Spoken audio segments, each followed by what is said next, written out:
მოусვინეთ, ეს ნამდვილად მარცხია.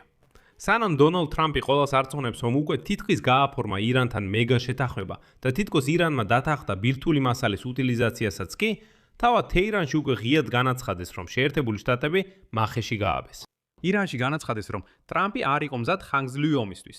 შემდეგ კი თეირანმა განაცხადა, რომ მიმდინარე ომი არის აშშ-თან დაპირისპირების საბოლოო ეტაპი, რომელიც უკვე 47 წელია გრძელდება.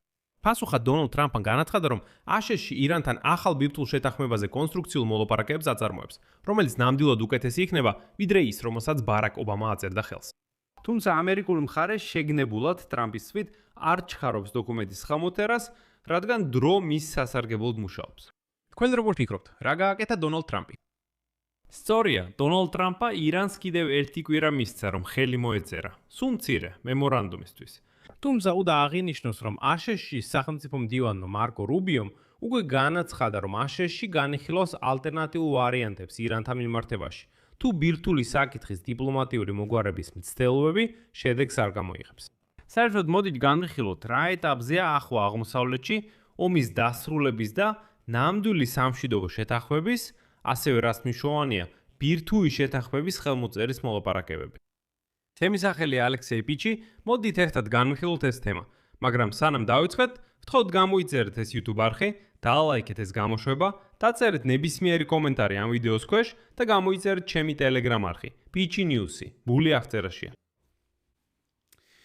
მაშასე, დონალდ ტრამპის ადმინისტრაციაში განაცხადეს, რომ ირანი თითქოს დათანხმდა თავისი მაღალგამდიდრებული ურანის უტილიზაციას აშშ-სთან მოლაპარაკებების დროს. ამის შესახებ თეთრი სახლის ერთ-ერთმა ჩინოვნიკმა განაცხადა ტელეკომპანია CBS News-თან. აშშ-ში მიაჩნიათ, რომ ირანის უმაღლესმა ლიდერმა აიათოლა მაჩტაბაჰა ნინ თითქოს უკვე დაამტკიცა ასეთი შეთანხმება. მაგრამ საკითხი თუ შედგება თუ არა ეს შეთანხმება, ჯერჯერობით მთლიანობაში ღიად რჩება. ასევე თეთრი სახლის ოფიციალური წარმომადგენელი ამბობს, რომ ოპერაცია ეპიკური რისხვის დაწყებამდე ირანის სისტემა, ციტატა, დამთრგუნველად ნელი და გაუმჭვირვალე იყო. და მას შემდეგ სიტუაცია გაუარესდა. თითქოს სწორედ ამიტომ გრძელდება ყველაფერი ასე დიდხანს. სწორედ ამიტომაც აძლევს ტრამპი კიდევ ერთ კვირას ირანელებს. რაც შეეხება ჩარჩო შეთანხმებას, მისი საბოლოო შეთანხმება კიდევ რამდენიმე დღეს მოითხოვს. ჩინოვნიკმა განაცხადა, რომ თითქმის მიღწეული შეთანხმება იქნება ორფაზიანი პროცესი. კერძოდ კი ჰორმუზის სრუტის დაუყოვნებლივი გახსნა. აშშ-ის ბლოკადის მოხსნის სანაცვლოდ, რასაც მოხვება მოლაპარაკებები მექანიზმზე, რომელიც საშუალებას მისცემს ირანს უარი თქვას თავისი ბირთვული პროგრამის სხვადასხვა ნაწილზე, ჩინოვნიკის თქმით. აშშ-ს სურს, რომ ირანმა აიღოს ვალდებულება, გაანადგუროს მაღალგამდიდრებული ურანი და გადაჭრას სხვა ბირთვული პრობლემები. კარგი, მოდით ალბათ გავჩუმდები იმაზე, რომ დონალდ ტრამპი ცოტა ხნის წინ აცხადებდა, რომ ისინი ამ გამდიდრებულ ურანს თავისთვის წაიღებდნენ. ის ამბობდა, მე მივახცევ იმას, რომ აშშ თავის ტერიტორიაზე წაიღებს მთელ ირანის გამდიდრებულ ურანს. რას ნიშნავს ეს?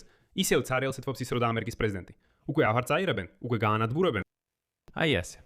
ასევე ჩინოვნიკმა აღნიშნა, რომ ტრამპის ადმინისტრაცია ამ შეთანხმებას უფრო მომგებიანად მიიჩნევს, ვიდრე იმას, რომელიც 2015 წელს ყოფილი პრეზიდენტის ბარაკ ობამას დროს იქნა მიღწეული და რომელიც ურანის გამდიდრებას გარკვეულ დონემდე უშვებდა. თუმცა კიდევ ერთხელ, ჯერ კიდევ არანაირი შეთანხმება ახლოსაც კი არ არის.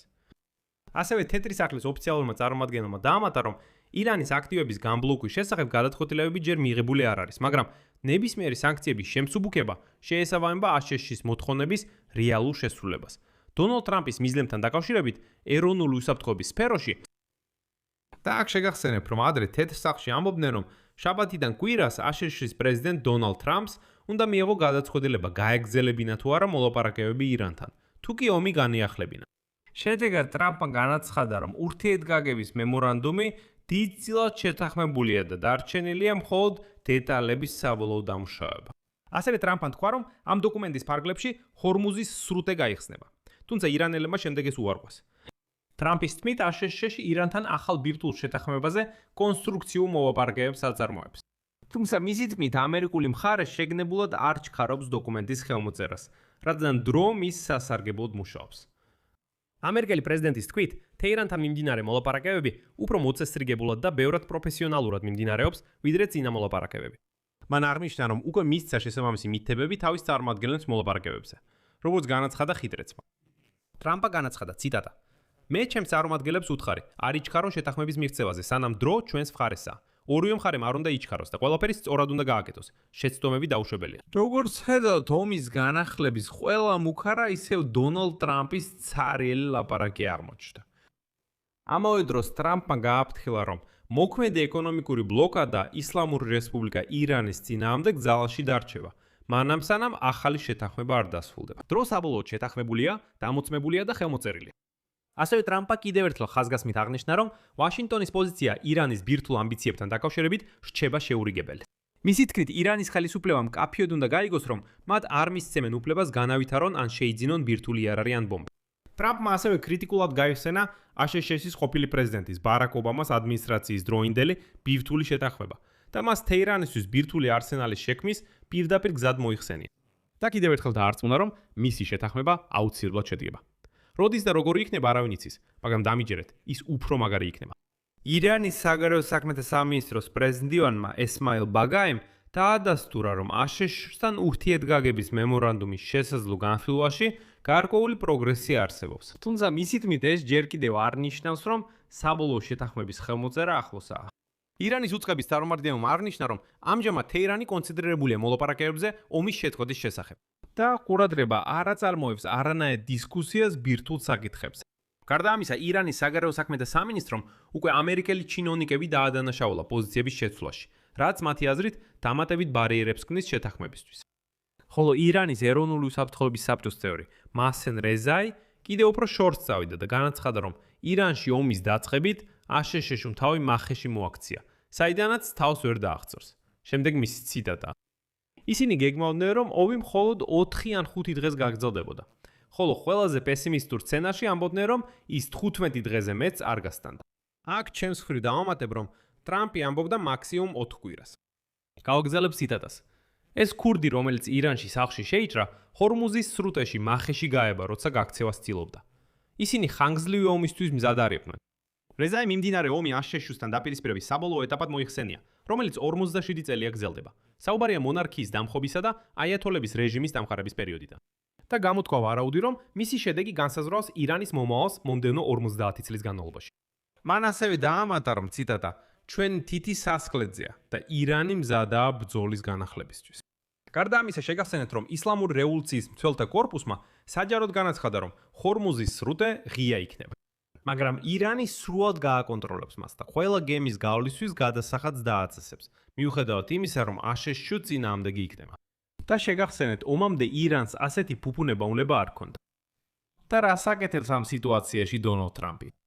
დონალდ ტრამპი ირანს ერთ კვირას აძლევს, რომ საბოლოოდ ხელი მოაწეროს შეთანხმებას. მისი თქმით, აშშ-სა და თეირანს შორის ჩარჩო შეთანხმება 95%-ით შეთანხმებულია. და აქ მინდა უბრალოდ ერთი მაგალითი მოგიყვანოთ, სადაც ტრამპი ასევე ამტკიცებდა 95%-იან ძალადყოფნას. მე მის ადგილას საერთოდ არ გამოვიყენებდი ამ ფრაზას. ერთხელ უკვე ამაზე დაიჭრა. 2025 წლის 29 დეკემბერს ტრამპმა ზელენსკისთან შეხვედრისა და რუსეთის ომის უკრაინის წინააღმდეგ დასრულების თემაზე საუბრის შემდეგ განაცხადა, რომ ციტატა ჩვენ დიდ პროგრესს მივახციეთ ამ ომის შეწყვეტის საქმეში. ვიღაც იტყოდა, რომ 95%-ით. უკრაინისთვის უსაფრთხოების გარანტიების უზრუნველყოფის საკითხშიც ჩვენ ასევე 95%-ით წინ წავიძიეთ. და აი 5 თვე გავიდა და როგორც ხედავთ, სამწუხაროდ უკრაინაში ომი არ დასრულებულა. ამიტომ ტრამპს ფრთხილად უნდა იყოს 95%-ზე დაკავშირებულ განცხადებაში. აქ წერტილებს დავაყენებ. თქვენი აზრი და დასკვნები დაწერეთ კომენტარებში ამ გამოშვების ქვეშ. გამოიწერეთ არხი, დააჭირეთ ზარს და არ დაგავიწყდეთ მოწონების დაჭერა. თუ გსურთ ამ YouTube არხის მუშაობის მხარდაჭერა, ეს შეგიძლიათ გააკეთოთ ნებისმიერი შემოწირულობით მულებზე და რეკვიზიტებზე, რომლებიც მითითებულია ამ ვიდეოს აღწერაში, ან თქვენს ეკრანებზე მოცემული QR კოდით. მადლობელი ვიქნები თქვენი ნებისმიერი მხარდაჭერისთვის. ამით ყველაფერი დასრულდა. იზრუნეთ საკუთარ თავზე. ყველას მშვიდობით.